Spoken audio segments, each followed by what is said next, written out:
समांतर श्रेणी के अंतर्गत पढ़ेंगे हम समांतर माध्य के बारे में। तो इसमें हम स्मॉल ए, कैपिटल ए और स्मॉल बी ये तीन राशियाँ लिए और इसको मान लेते हैं कि ये समांतर श्रेणी में है। समांतर श्रेणी में है तो समांतर श्रेणी का पदांतर जो है या सर्वांतर समान होता है, इसको हम लिख सकते हैं A minus A, capital A minus small A बराबर यहाँ पे होगा बी माइनस कितना होगा, ये द्वितीय पद माइनस प्रथम पद बराबर होगा तृतीय पद माइनस द्वितीय पद। अब इसमें पक्षांतर कर दिए, इस माइनस ए का तो हो गया प्लस ए बराबर बी, इस माइनस ए का पक्षांतर कर दिए प्लस ए हुआ। तो ये दोनों जुड़ के हो गए यहाँ पे 2a इक्वल टू, इसको हम लिख लिए a प्लस बी। तो हमको a इक्वल टू कितना मिल गया, a प्लस बी बटे 2। तो a equal to a plus B बटे 2 आया। तो इस a को, कैपिटल a को, ये दो राशियाँ a और b का हम क्या बोलते हैं, समांतर माध्य। तो ये हुआ समांतर माध्य का सूत्र। और इसी को हम लिख सकते हैं समांतर माध्य बराबर a प्लस बी बटे 2। अब इसको उदाहरण से समझते हैं।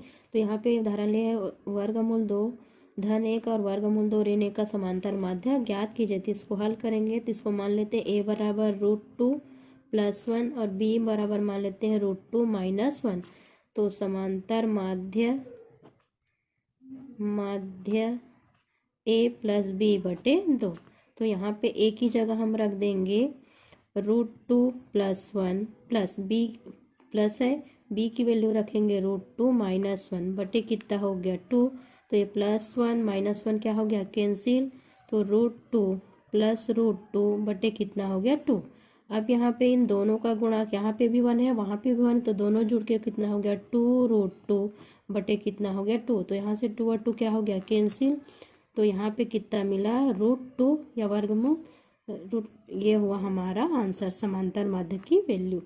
नंबर 2 का फर्स्ट क्वेश्चन है 1/2 और -1/2 का समांतर माध्य ज्ञात कीजिए। तो इसमें भी हम मान लेंगे, इसको हम a बराबर मान लिए 1/2, b बराबर मान लिए -1/2 इस प्रकार से। तो समांतर माध्य क्या होता है, समांतर माध्य कैपिटल A बराबर, इसको हम a प्लस बी बटे 2। तो यहाँ से 1/2 बटे में है, इस a की जगह हम रख देंगे 1/2 प्लस b की भी जगह रखेंगे -1/2 इक्वल टू 1/2, ये 1/2 प्लस माइनस का हुआ -1/2। अब 1/2 में से 1/2 कैंसिल करेंगे तो ये हो जाएगा 0। तो ये होगा 1/2 × 0 और 0 का किसी संख्या से गुणा करेंगे तो गुणनफल कितना आता है 0। तो समांतर माध्य 1/2 और -1/2 का कितना निकल गया 0। तो ये हुआ हमारा आंसर। इसी प्रकार क्वेश्चन नंबर 2 में दिया है x² + 3xy और y² - 3xy का समांतर माध्य ज्ञात कीजिए। तो इसको हल करेंगे तो हम मान लेंगे a equal to x² + 3xy और b equal to y² - 3xy। तो समांतर माध्य capital equal to a plus b बटे 2। तो यहाँ पे a की जगह हम कितना लिखेंगे, x² + 3xy प्लस a की जगह x² + 3xy प्लस b की जगह हम लिख देंगे y² - 3xy बटे कितना हो गया 2। अब यहाँ से +3xy और -3xy क्या हो जाएंगे, कैंसिल। तो बचेगा यहाँ पे x² + y² 2। तो ये हुआ हमारा आंसर। अब यहाँ पे प्रश्न क्रमांक 3 है, दो संख्याओं का समांतर माध्य 7 और गुणनफल 45 है, संख्याएं ज्ञात कीजिए। तो इसमें हमको संख्याएं ज्ञात करना है। तो यहाँ पे मान लेते हैं, माना दो संख्या a तथा b है और दिया है दो संख्याओं का समांतर माध्य 7 है। तो समांतर माध्य बराबर होता है a प्लस बी बटे 2 और इसकी वैल्यू हमको दिया हुआ है 7। इसको हम फिर से लिख लेंगे, a प्लस बी बराबर 2 का तिर्यक गुणा कर देंगे 7 के साथ, 2 × 7। तो a प्लस बी बराबर 2 का गुणा 7 के साथ करने पर कितना आएगा 14। ये हुआ इक्वेशन नंबर 1। अब यहाँ पे गुणनफल है 45, मतलब दो संख्या a और b है, उसका गुणनफल कितना दिया है 45। तो उसको लिए a × b बराबर 45। अब यहाँ पे सर्वसम्मिका है हमारे पास, ए माइनस बी का स्क्वायर बराबर ए प्लस बी का स्क्वायर माइनस 4ab से, तो इसमें हम रख देंगे ए माइनस बी का स्क्वायर बराबर ए प्लस बी की जगह हमारे पास है 14, तो ये हो जाएगा 14 का वर्ग माइनस 4। ए बी का वैल्यू है 45, तो यहाँ पे ए बी की जगह रख देंगे 45। अब 14 का घात 2 है, मतलब 14 का वर्ग होगा 196 माइनस 45 का गुणा 4 के साथ करने पर हमको मिलेगा 180। अब 196 में हम 180 को घटाएंगे तो हमको मिलेगा 16। तो a माइनस बी का वर्ग बराबर कितना हो गया 16। तो यहाँ पे हमको a माइनस बी बराबर क्या लिखेंगे, वर्गमूल के अंदर 16। अब 16 का वर्गमूल होता है 4, तो यहाँ पे a माइनस बी बराबर कितना मिल गया 4। इसको दे देंगे हम इक्वेशन नंबर 2। अब समीकरण 1 में से समीकरण 2 को घटाने पर, समीकरण 1 में हम समीकरण 2 को घटाएंगे तो a प्लस बी बराबर होगा 14 और a माइनस बी बराबर होगा 4। तो यहाँ पे चिन्ह परिवर्तित होगा, माइनस प्लस, अब ये हो गया माइनस, तो ये plus a minus a cancel, plus b और a प्लस b जोड़ के कितना हो गया 2b बराबर 14 में हम 4 घटाएंगे कितना बचेगा 10। तो b बराबर होगा 10/2, 10 को 2 से भाग देने पर कितना मिलेगा 5। तो b की वैल्यू निकल गई 5। अब इस b के मान को समीकरण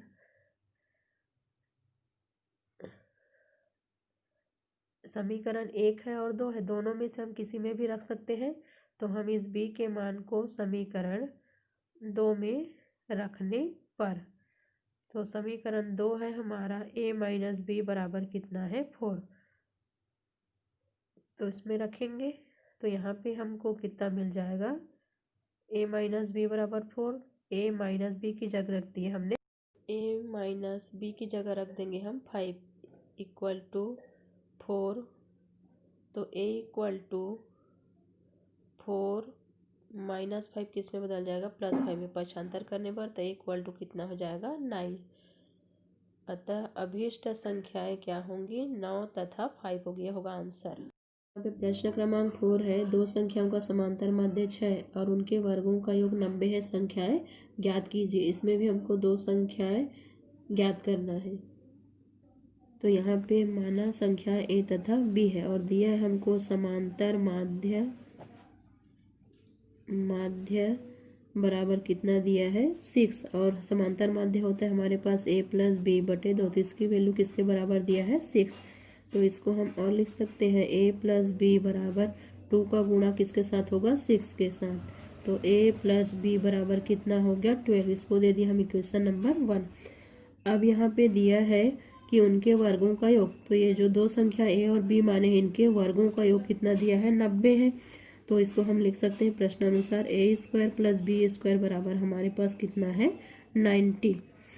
ये अब हमारे पास सूत्र होता है a प्लस बी का स्क्वायर बराबर a स्क्वायर प्लस बी का स्क्वायर प्लस 2ab है सर्वसमी का। तो यहाँ पे a प्लस बी की वैल्यू 12 है, तो यहाँ होगा 12 का वर्ग बराबर a square plus B square, इसकी वैल्यू हमारे पास कितना है 90, इसकी वैल्यू रख लेंगे प्लस ये हो गया 2ab। अब यहाँ पे 12 का वर्ग होगा 144 बराबर 90 प्लस ये हो गया 2ab। अब इसका पक्षांतर कर देंगे तो 144 माइनस 90 प्लस है वो, ये हो गया 2ab। अब 144 में हम 90 को घटाएंगे तो हमारे पास कितना बचेगा, यहाँ पे ये बचेगा हमारे पास 54 इक्वल टू 2ab। अब यहाँ पे ये 2 गुणा में इसको भाग में कर देते हैं तो 54/2 बराबर हो गया ab। तो यहाँ 54 को 2 से भाग देंगे तो आएगा 2 दूने 4, अब हो गया 2 सत्ते 14, 27 बराबर कितना हो गया ab। तो यहाँ से हम लिख सकते हैं ab बराबर हमको कितना मिल गया है 27। अब यहाँ पे सर्वसमी का a माइनस बी का स्क्वायर बराबर होता है a प्लस बी का स्क्वायर माइनस 4ab। इसमें हम वैल्यू रख देंगे तो a प्लस बी की वैल्यू है हमारे पास 12 है, तो यहाँ पे होगा 12 का वर्ग -4, ए बी की जगह हम कितना रख देंगे यहाँ पे 27। तो 12 का वर्ग फिर होगा 144 माइनस 27 का गुणा 4 के साथ करेंगे तो ये मिलेगा हमको 108। अब 144 में हम 108 घटाएंगे तो ये मिलेगा हमको 36। तो a माइनस बी का स्क्वायर बराबर 36 हुआ। तो a माइनस बी बराबर क्या होगा, वर्गमूल के अंदर 36, और 36 का वर्गमूल हमारे पास मिलता है 6। ये होगा इक्वेशन नंबर 2।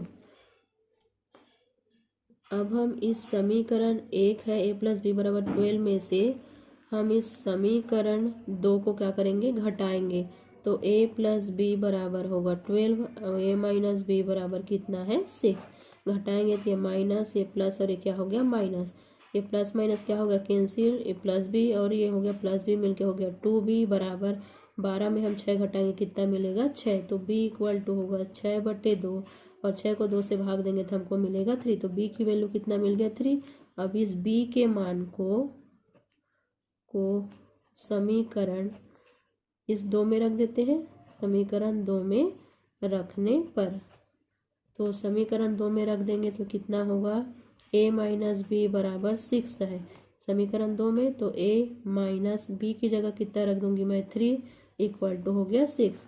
तो a इक्वल टू मिलेगा हमको 6 + 3 -3 किस में बदल गया प्लस में, पक्षांतर किए तो यहाँ पे 6 + 3 कितना हो गया 9। तो a की वैल्यू कितना हो गया 9 और b की वैल्यू हम कितना निकाले हैं 3। तो हमारा आंसर होगा, अतः अभिष्ट संख्या क्या होगा 9 तथा 3 होगी। ये होगा हमारा क्रमांक 5 है। -4 और 10 के बीच 6 पद निवेश करते हुए समानता श्रेणी का निर्माण कीजिए। तो इसको भी हल करेंगे। तो मान लेते हैं, माना कि -4 और 10 के बीच 6 पद a1, a2, a3, a4, a5, a6 है। इसलिए क्या होगा, इसलिए -4, a1, a2, a3, a4, a5, a6, 10 समांतर श्रेणी में है। समांतर श्रेणी में है तो इसका प्रथम पद, श्रेणी का प्रथम पद होगा, प्रथम पद a इक्वल टू -4 और इसका प्रथम पद -4 है। उसी प्रकार से a1, a2, a3, a4, a5, a6 है तो इसका 8वां पद कितना होगा 10। कहते हैं, माना कि श्रेणी का सर्वांतर d है, सर्वांतर d है। तो यहाँ पे 8वां पद बराबर होगा 10 और श्रेणी का 8वां पद होता है a + 7d बराबर कितना हो गया 10। अब यहाँ पे a की वैल्यू है -4 + 7d इक्वल टू हो गया 10।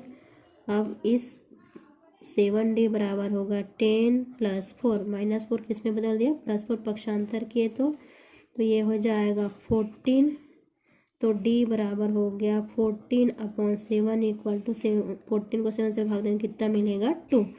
d का मान कितना मिल गया हमको। अब हमको a1 की वैल्यू निकालना है। तो यहाँ पे होगा a1 इक्वल टू होगा a + d।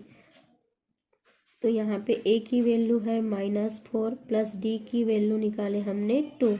तो ये कितना मिलेगा हमको -2। इसी प्रकार से हम यहाँ पे a2 निकालेंगे तो ये होगा a + 2d। तो a की वैल्यू है -4 + 2 × d की वैल्यू है 2। तो ये हो गया -4 + 4। तो ये मिलेगा हमको 0। और a3, तो a3 की वैल्यू होगी a + 3d। तो a की वैल्यू हो गया -4 + 3 × d की जगह रखेंगे 2। तो हो गया -4 + 6। तो ये मिलेगा हमको 2। a4, तो ये होगा a + 4d। तो a की वैल्यू हो गया -4 + 4d की वैल्यू हो गया 2। तो ये मिलेगा -4 + 2 का गुणा 4 के साथ तो 8। तो ये हमको मिलेगा 4। ये a4 की वैल्यू हो गया। इसी प्रकार से हम a5 निकालेंगे। तो a5 होगा a + 5d तो यहाँ पे ए की वैल्यू है -4 + 5 × 2, तो ये मिलेगा -4 प्लस कितना हो गया 10, तो ये मिलेगा हमको 6। अब A6 निकालना है, तो A प्लस कितना हो जाएगा 6D, ए की वैल्यू है -4 + 6 × 2, तो ये हो गया -4 + 12, 6 का गुणा 2 के साथ, और 12 में हम 4 घटाएंगे कितना मिलेगा हमको 8। तो -4 और 10 के बीच श्रेणी के पद मिले -2, 0, 2 और 4, और 6 और कितना मिला 8, और इससे श्रेणी हमको क्या मिलेगी, समानता श्रेणी। तो इससे हमको समानता श्रेणी क्या मिलेगा, यहाँ पे -2, 0, 2, 4, 6, 8, तो ये होगा हमारा आंसर।